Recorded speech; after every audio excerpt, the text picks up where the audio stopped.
स्वामी विवेकानंद जी ने मन को नियंत्रित करने के महत्व और तरीकों पर विस्तार से बात की है। उन्होंने मन को वश में करने को आध्यात्मिक विकास, नैतिक जीवन और समग्र कल्याण की कुंजी माना। मन को नियंत्रित करने के लिए उन्होंने जो मुख्य उपाय बताए वे इस प्रकार हैं। योग और ध्यान का अभ्यास, practice of yoga and meditation. Vivekananda ने राजयोग को मन को नियंत्रित करने का विज्ञान माना। उन्होंने ध्यान को मन को शांत करने, ध्यान केंद्रित करने और विचारों पर प्रभुत्व प्राप्त करने का एक शक्तिशाली उपकरण बताया। नियमित अभ्यास नकारात्मक प्रवृत्तियों को कमजोर करने और इच्छा शक्ति को मजबूत करने में मदद करता है।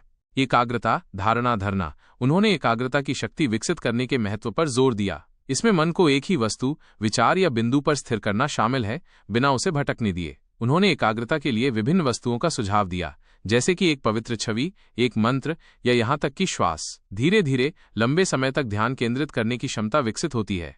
नैतिक जीवन और पवित्रता, यम और नियम, यामा एंड नियामा। विवेकानंद का मानना था कि मन को नियंत्रित करने के लिए एक शुद्ध और नैतिक जीवन आधारभूत है। यम, आत्मसंयम और नियम, धार्मिक पालन के सिद्धांतों का पालन करने से मन शुद्ध होता है और ध्यान भंग करने वाली चीजें कम होती हैं। इनमें सत्यता, अहिंसा, चोरी न करना, ब्रह्मचर्य, अपरिग्रह, स्वच्छता, संतोष, तप, शास्त्रों का अध्ययन और ईश्वर के प्रति समर्पण शामिल हैं। विवेक, डिस्क्रिमिनेशन। विवेका, वास्तविक और अवास्तविक, स्थायी और अस्थायी के बीच भेद करने की क्षमता मन को नियंत्रित करने के लिए महत्वपूर्ण है। लगातार अपने विचारों और इच्छाओं का विश्लेषण करके हम उन लोगों की पहचान कर सकते हैं जो हानिकारक हैं या बंधन का कारण बनते हैं और उनसे खुद को अलग कर सकते हैं।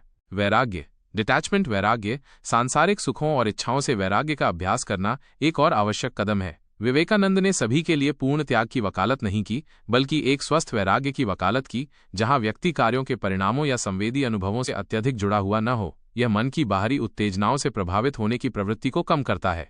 सकारात्मक सोच और प्रतिस्थापन, पॉजिटिव थिंकिंग एंड सब्स्टिट्यूशन।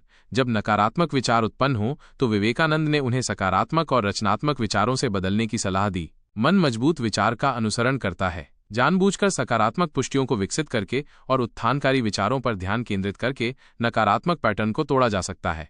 इच्छा शक्ति और दृढ़ता, विल पावर एंड परसेवेरेंस। मन को नियंत्रित करने के लिए लगातार प्रयास और मजबूत इच्छा शक्ति की आवश्यकता होती है। विवेकानंद ने कठिनाइयों का सामना करने में दृढ़ता के महत्व पर जोर दिया। मन नियंत्रण के लिए एक लक्ष्य निर्धारित करें और धैर्यपूर्वक उस दिशा में काम करें, भले ही प्रगति धीमी लगे।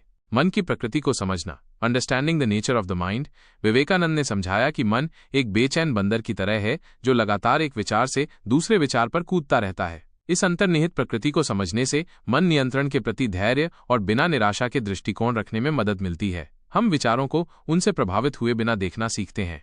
भक्ति और समर्पण, डिवोशन एंड सरेंडर। भक्ति की ओर झुके लोगों के लिए विवेकानंद ने एक चुने हुए देवता या आदर्श पर मन को केंद्रित करने का सुझाव दिया। तीव्र प्रेम और समर्पण स्वाभाविक रूप से मन को सांसारिक विकर्षणों से दूर और एक उच्च उद्देश्य की ओर खींच सकते हैं।